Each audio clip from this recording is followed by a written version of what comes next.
I believe now I can turn it over to Mr. Hurd. Thank you, Ms. Wilson. We are really excited about this opportunity. And I'll just wait for the PowerPoint to get up here.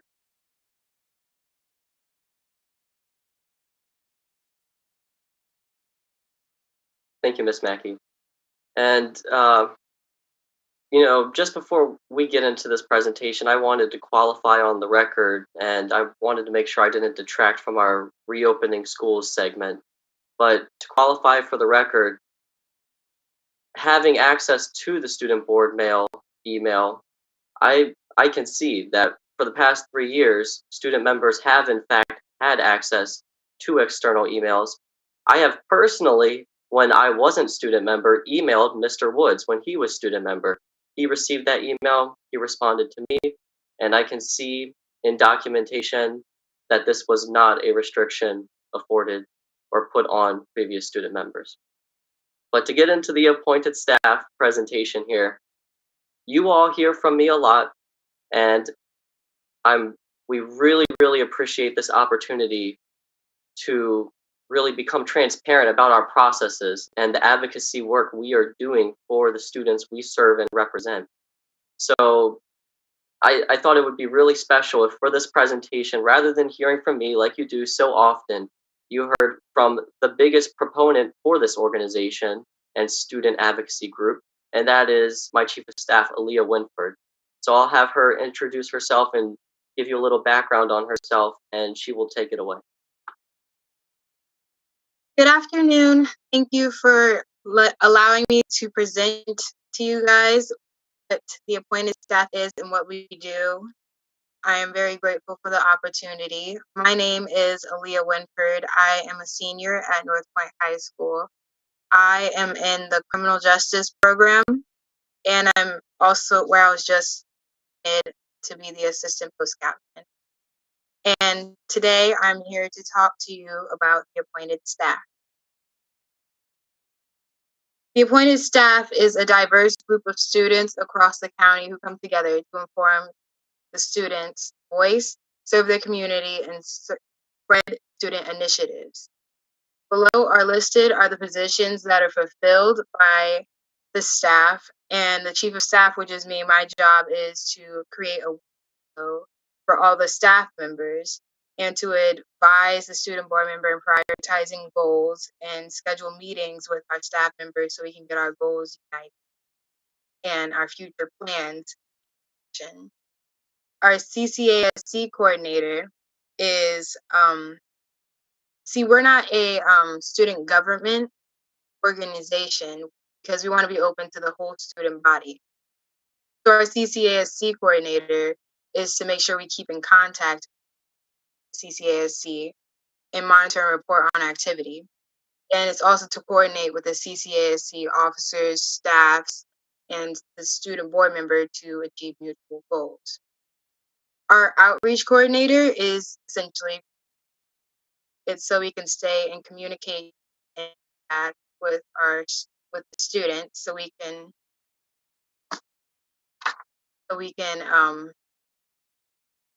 see, we can all have a common goal and we can report the issues within the county and see what we're doing well and what we need to improve on. Our social media coordinator, they basically outreach to students on social media. Teenagers spend majority of their time on social media, so we thought it was a good idea to reach some place that is easily accessible to them, and they can reach us in that way because they know how to use the platform and they can gain more insight into what we do and how they can get involved. Our extracurriculars consultant deals with extracurriculars. With virtual learning, at first there was no extracurriculars, so their job was to see how can we get extracurriculars into the schools, what the students thought about it. And now that there are extracurriculars into our schools, virtual learning, is to see how they feel. Does every school have it? And does every school have education in it to keep student involvement into the extracurriculars? Our school climate and culture consultant, their job is to identify and develop plans to improve morale and school spirit and the overall performance of schools. School spirit is definitely important right now because in this virtual learning, students are lacking the social aspect of school. So we want to make sure the students are still okay and they're still in their spirits to go to school. Consultant helps us get insights on the middle schoolers. They're still a part of our county and we need our voices to be their voices could be heard just as well as the high schoolers, who is the main involvement in our thing. So middle school consultant makes sure that the middle school perspective is heard. Our reopening consultant, they research other districts' plans for reopening across the state and the nation, identify and report on developments regarding coronavirus, and they identify and report on changes in MSDE and CCPS coronavirus response. Our legislative consultant informs us, helps us understand the legislative process in order to conduct proper student initiatives. Our school safety consultant focuses on school safety. They identify and research the safety risks and concerns with middle school, elementary, and high school. And with now, especially, we want to make sure that students feel safe going into school, because sometimes it's up to the parents, but we want to make sure the students too going in. And the special education consultant focuses special populations because they are very underheard, because sometimes they're not ignored, but they're not heard as much as the other students. So we want to make sure we have a focus on that to make sure that they have everything they need to succeed in the county. The accomplishments that we have had so far are conducting a reopening survey to students to feel if we reopened, if they felt safe, if they would learn better, if they didn't want to go. And we created a website to have students communicate with us and to be able to log in events and forums and so on, so they can have the engagement into their education and their community. We created student networks such as our social media, as I mentioned before, an email list where they can subscribe to our website and receive the updates. And we ran a public comment campaign for student member voting rights. And we hosted a digital learning forum where we got the student perspective on how they felt on digital learning, pros and the cons, what they liked about it and what they didn't like. We went in, and some of the things they did say that they liked, that they can wear their sweatpants while in class. And we really got into how we can improve solutions and problems. And we hosted an SRO forum where we got the student perspective on how they felt about student resource officers, what they felt can be improved. And we had a very big turnout for that one, over 40 participants. And it was very informative. And I think it was really important to talk about the issues that are difficult to talk about, because the only way of addressing them is to put it out there and have an open discussion about it. And we hosted our inaugural advisory council meeting, where it was originally supposed to be an hour, but because of student engagement, it lasted an extra hour, because we talked about our digital learning again, because before we had a bigger turnout so more people could weigh in on the topic, and we opened the floor to discussion to where they talked basically issues that were on their mind and how we can improve and solve. And I just wanted to reiterate real quick what Aaliyah was saying about our advisory council and how it lasted an extra hour. That was not the plan. That was not the intent.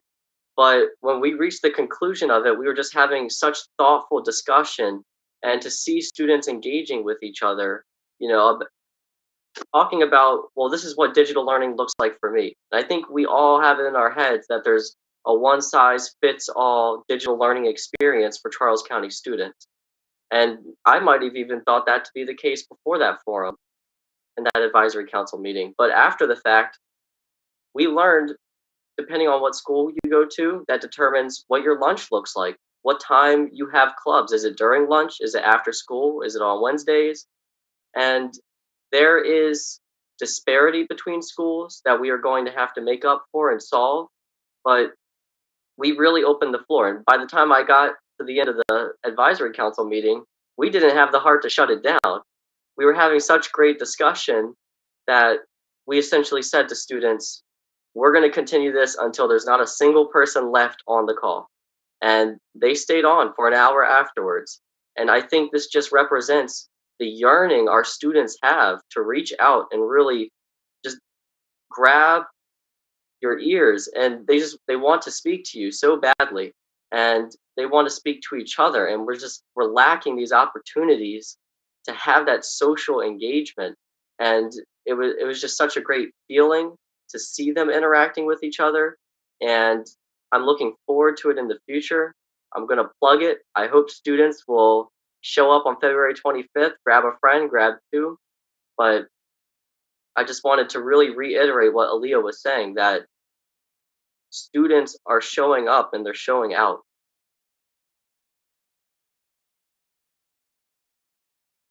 This is our third consecutive year that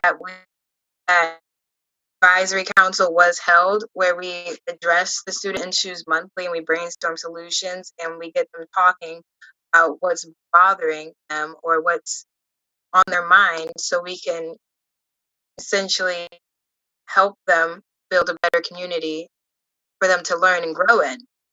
And below is the website listed for more information on the advisory council. And that is a screenshot from our inaugural advisory council meeting. And it doesn't show all the participants, but there was a lot. And it was amazing to see the huge turnout. And we wanted to keep that engagement going for students so they can have a part in their community.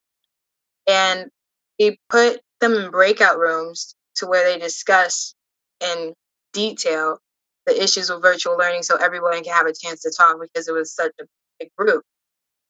And there were some good discussions happening about virtual learning, because there were people from different schools in there. We didn't realize everything that was different about each school. So it was fun talking about that. And this is our events calendar, which is on our website, events.ccoesmob.com, where it lists all of our were held, including our advisory council meeting.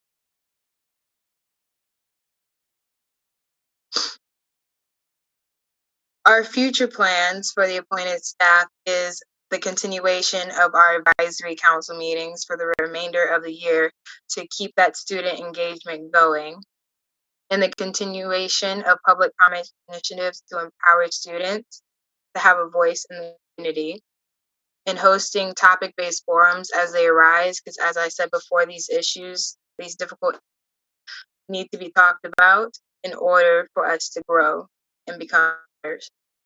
And the continuing to grow our outreach program to make sure that all students are heard and not a select few that know or heard about it. Thank you.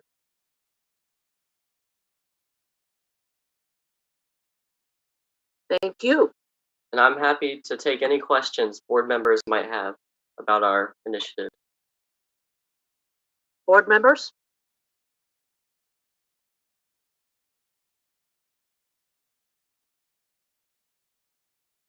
Okay.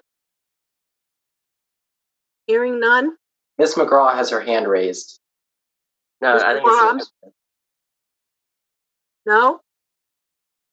Anybody else?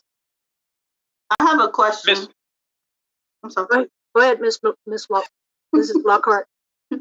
I just wanted to get clarity. I was excited to see that you had the special needs piece on there. However, I wanted to make sure, are they able to, I don't know how you choose your people on your council and how they're chosen, but are they on the council? Do they have the opportunity to participate so they can have somebody speak on their behalf as well? So it sounds like there's two parts to that. So I'll explain the application process, and then I'll explain kind of the advisory council and the membership. Is that what you're referring to? Yeah, right. As you're going in this direction, how do you include them? So the application process was a thorough application. So we initially had an interest form that students would fill out, and it had questions asking about any experience they might have, insight that would make them particularly prone to one position over the other. And we had that as an interest form, and to kind of dwindle down to interviews. And nearly every applicant had an interview. From there, we were able to determine sort of the cream of the crop of student activists. But what we are most proud of is, and it sounds weird at first, but when you start to think about it, you'll realize what I'm saying. Not a lot of our students are involved in SGA. And it sounds weird for me to say that, but in student government, especially in this role, being elected by student government, there is a heavy bias towards SGA, student council. And I think this board knows for a fact that the students who participate and have the time or the foundation to be involved in student government aren't necessarily a representation of our entire student population. And we really wanted to reach out there and get students of all backgrounds, all interests, and not just students who have historically been in SGA, had friends who were in SGA, had just that connection to SGA. So that was the application component. And there weren't any official requirements for any positions, so we didn't disqualify anyone for not having any qualifications. And so as for membership on the advisory council, in years past, the student member has held an advisory council with select membership, and they kind of appoint the membership on this advisory council at the beginning of the year. And that's what has happened in the past 2 years. This year, being cognizant of COVID and the fact that students are yearning for an opportunity to get involved, we really started up the advisory council for the third year with the intent of making it as inclusive as possible. So the membership is open to anyone. And I really want to stress that and make that clear to parents and students at home. You don't have to have shown up to the inaugural meeting. Show up on the 25th. If you don't show up on the 25th, show up on March 25th. You can only show up for one meeting and decide that's not your thing. But the emphasis is on this is open to anyone. And I know you mentioned a member of the special education population being on the council. Yeah. And I know there are members on our advisory council who have shown up who have 504s and IEP plans, but we're always looking to push out there and get all kinds, especially our marginalized demographics, or very, our slim proportions of students, which are hard to reach. Yeah. But. I just think in our environment that we're in today, maybe just a suggestion, an opportunity to market a little bit better so they feel like you want them to be a part of the process. Because normally it's just the assumption because we don't want you to be with us, because we're not. But I think if we do a better job in making sure that they're included in the process, I would love to kind of see your approach in selecting that consultant will be someone, that can be the expert in the area to speak on behalf of. Just a suggestion, but okay. Thank you for sharing. I appreciate you providing clarity. Absolutely. Thank you. Anyone else? Go ahead. Sorry, my name is messed up, and I wanted to speak on Ian's inaugural meeting because I did go, and I was really pleasantly surprised with how it went. I have never seen so many students in a meeting like that, especially this year. And it went really well. All of the students in the breakout room that I was working with, none of them were in SGA, but they all had great ideas. They had a lot of input to share. And I also thought that with advertising this, a lot of like student government events, they're very inclusive, and no, the word I was looking for was exclusive, sorry. And I felt like Ian did a really good job of advertising this. I was just constantly like, if I went on social media, the first thing was, Ian, come to my meeting. And then I had an email in my Synergy from my principal, and she sent it to the entire school that said, Ian, your student member of the board is having this meeting, come get involved. And so I just thought it was a really good experience for a lot of students that may, especially this year, like freshmen, it's really hard to get involved on Zoom. And so I think that Ian did a really good job of telling students that it's their duty to be involved in the community. And so I think it was a really positive experience, especially for students who usually don't get involved, especially like with stuff like this. Thank you. Anyone else? So, Mr. Hurd, thank you for the presentation. I requested it because, one, I want to give the students the opportunity to speak, and the public gets to see all the wonderful things that you guys are doing, but also to kind of highlight that there is a student experience that that you're going through, and that that it's an opportunity to grow as a student. So by giving us this overview, it shows that the student experience is very relevant in Charles County Public Schools. And so I just wanted to thank you for taking the time to give this briefing.